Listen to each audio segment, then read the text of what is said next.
पिता पुत्र पवित्र आत्मा के नाम पर आमीन। हम लोगों ने देखा अभी अध्याय 5 वचन संख्या 31 में राजा की आज्ञा थी मंदिर की नींव सुंदर गढ़े हुए पत्थर से बनाई जाए और बड़े बड़े तथा बहुमूल्य पत्थर खोद निकाले जाएं। काहे के लिए निकलवा रहा है? नींव में देने के लिए। मेरे भाई बहनों, आप विश्वास कर सकते हैं, बहुमूल्य पत्थर, हालेलुया, सुंदर से गढ़े हुए पत्थर कहाँ पर जाएगा? मिट्टी के नीचे। देखिए नींव में किस प्रकार का पत्थर लगाने के लिए किसी भी प्रकार का पत्थर लगाते कौन देखता है ना? अच्छा होना चाहिए। दाऊद का, सुलेमान कहता है सबसे अच्छा होना चाहिए, लेकिन दाऊद ने कहा बड़े बड़े बहुमूल्य पत्थर को नीचे डालना। हालेलुया। नीचे का पत्थर को कोई आदमी देखता नहीं है, लेकिन आदमी को दिखाने के लिए नहीं। देखिए प्रभु की सेवा के लिए एक बहुमूल्य संदेश है।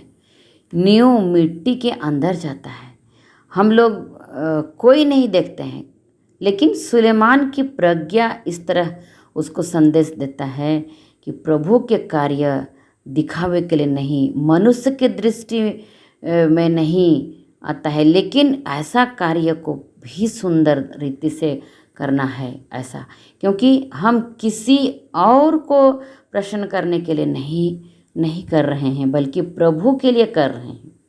जो वो एकांत को भी देखता है, वो प्रतिपल देखता है उसको, है ना? इसीलिए नए विधान में प्रभु यीशु ने कहा था धार्मिकता किसी को छिपाने के लिए नहीं। उपवास करते हैं लोग, दान देते हैं लोग, दिखाने के लिए नहीं करना है। दाएं हाथ जो करता है उसको बाएं हाथ ना जान पाए, है ना? उसको पता ही ना चले, इस तरह कहते थे प्रभु। किसी के सामने दिखाने के लिए कोई भी धर्माचरण नहीं करना चाहिए। इसलिए जो नींव है मिट्टी के नीचे जाता है, सामने नहीं आता है, उसको भी इतने सुंदर रीति से काट कर सबसे उत्कृष्ट बहुमूल्य पत्थर को रखा है, क्योंकि प्रभु का कार्य है ना। प्रभु देखता है, प्रभु का मंदिर है, उसके ऊपर उसने ऐसा कार्य किया है। प्रभु के कार्य जो भी करता है उन सभी लोगों को अपने जीवन के सारे पहलुओं को भी अच्छा से देख करके करना है। जो दुनिया की दृष्टि में नहीं आता है, एकांत में एकांत में हम करते होंगे, लेकिन उसको हम नहीं देखते हैं। कौन देखता है? प्रभु देखता है।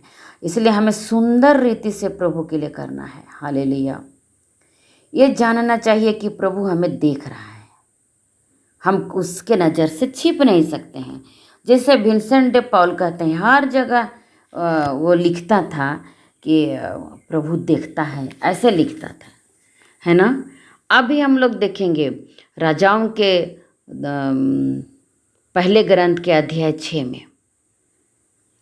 यहाँ पर देखते हैं इस्राएलियों के जीवन से जुड़ी हुई सबसे महत्वपूर्ण कार्य, उनके मंदिर का निर्माण और बाद में मंदिर का विनाश। मंदिर बाद में हम देखते हैं कि उनके जीवन के हर एक पहलू पर प्रभाव डालने वाला बात रही है। मंदिर उनके जीवन का केंद्र बिंदु कहा जा सकता है।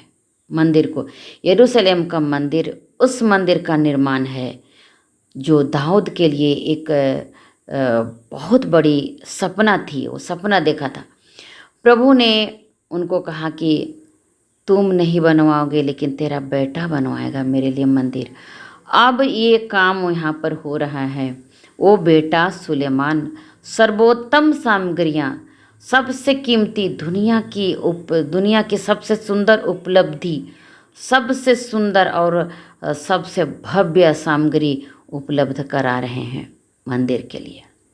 साथ साथ सबसे अच्छा कारीगरों को भी लगा रहे हैं, हम देख रहे हैं। तब सुलेमान को प्रभु की वाणी सुनाई दी। जब इस तरह कर रहे हैं, तब हम लोग देखते हैं अध्याय 6 वचन संख्या 11 में, इस मंदिर के संबंध में जिसे तुम बनवा रहे हो, ये ध्यान रखोगे कि प्रभु की वाणी, यदि तुम मेरे विधियों और नियमों के अनुसार आचरण करोगे, मेरे सब आदेशों का पालन करते हुए उन पर चलते रहोगे, तो मैं तुम्हारे पिता दाऊद से की हुई प्रतिज्ञा पूरी करूँगा। मैं इसराइलियों के बीच निवास करूँगा, अपनी प्रजा इसराइल का परित्याग नहीं करूँगा। हालेलुया। ये प्रभु कहा सुलेमान से। एक बहुत बड़ी चेतावनी है ना, वो आने वाले दिनों में हो सकने वाली विपत्ति के बारे में याद दिला रहा है प्रभु। ये नहीं सोचना कि मंदिर बन गया कि मंदिर ही बड़ी बात है, ऐसे नहीं। मंदिर से और ही बहुत बड़ी बात जुड़ी हुई है मंदिर से। वो क्या है? आज्ञा पालन। यदि तुम मेरे विधान की, मेरे नियमों पर नहीं चलोगे, मैंने जो आज्ञा दी उसका पालन नहीं करोगे, तो मंदिर वहाँ पर रह जाएगा जरूर, लेकिन मेरी उपस्थिति नहीं रहेगी। हालेलुया। प्रभु ये कह रहे हैं सुलेमान से। कुछ लोग सोच रहे थे कि अब हम लोग मंदिर बन गया, अब हम लोगों का मंदिर बन गया है, अब प्रभु हमारे बीच में ही रहेगा, अब कहीं नहीं जाएगा। इस तरह का लोगों ने सोचा, और प्रभु को वहाँ पर रहने के लिए बाध्य कर सकता था, कर रहा है वो लोग कि आप एक मंदिर में, इस मंदिर में आप रहिएगा, इसके बावजूद यहाँ पर रहने वाले सभी लोगों के लिए आप संरक्षण का कारण बनेगा, ऐसा बाध्य कर रहे हैं लोग। और इस तरह कर सकते है ना, क्योंकि मेरी उपस्थिति एक शब्द पर है। प्रभु बोलते हैं वो कौन सा? वो एक शर्त देते हैं प्रभु। वो शर्त देते हैं कि तुम मेरे नियम के अनुसार चलोगे, आचरण करोगे, मेरी विधियों का पालन करोगे, तब मैं तुम्हारे बीच में उपस्थित रहूँगा, तुम्हारा परित्याग मैं नहीं करूँगा। इसलिए मंदिर रहते हुए नियमों का, विधियों का तुच्छ नहीं समझना, हल्का नहीं लेना है मेरे भाई मेरी बहन। इसलिए प्रभु के कार्यों को हल्का नहीं लेंगे हम। प्रभु नियम चाहता है, विधि चाहता है, उसका सिस्टम जो दिया है प्रभु नियम में चलने के लिए, वो चाहता ही है, तभी केवल हमारे जीवन में आशीर्वाद आ सकता है। कृपा चाहिए तो उनके नियम को पालन करना ही है।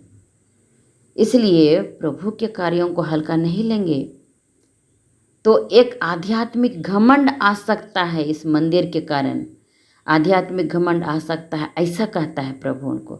हमारे पास अभी मंदिर है, मंदिर में घमंड नहीं करना, क्योंकि मंदिर है बोल करके कि अब हम लोगों को शत्रु कुछ नहीं करेगा, मंदिर है ना, प्रभु बचा लेगा।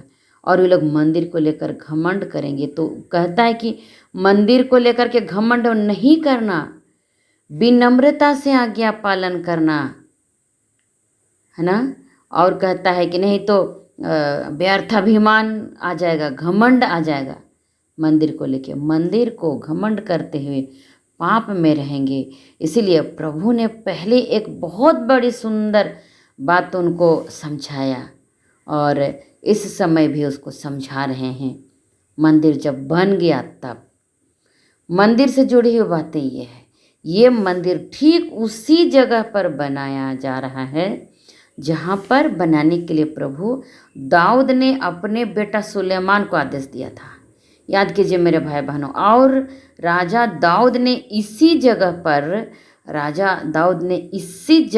पर इसको बनाने के लिए देखा था।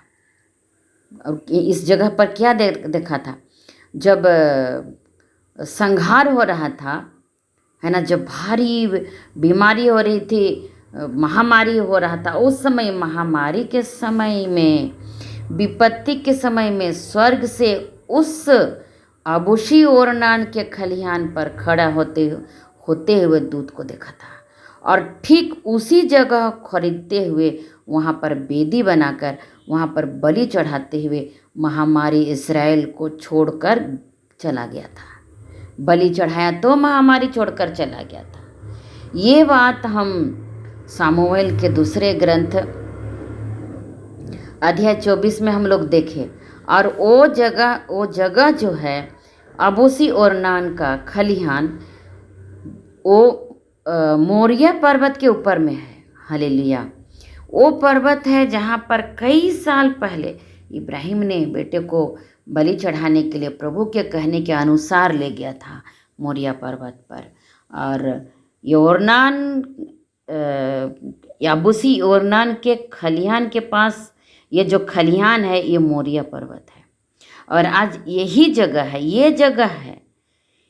इनको जानने के लिए हम इतिहास ग्रंथ के अध्याय 3 में हम लोग पढ़ सकते हैं। एकदम शुरू में सुलेमान ने यरूशलेम के मोरिया पहाड़ पर प्रभु का घर बनाया, घर बनाना आरंभ किया। वचन कहता है जहाँ पर उसके पिता दाऊद को दर्शन दिए थे, उस स्थान पर जिसे निश्चित किया गया था यही स्थान पर बनाना है ना।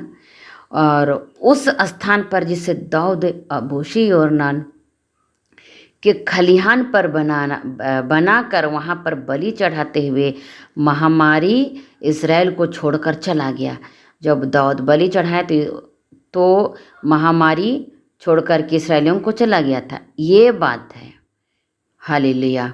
आगे हम देखेंगे इस जगह पर कैसे प्रभु अपनी योजना के अनुसार इस जगह को चुना और यहाँ पर अब्राहम भी अपने बेटे को बलि चढ़ाया और इसी जगह अभी यरूशलेम राजा बना रहे हैं।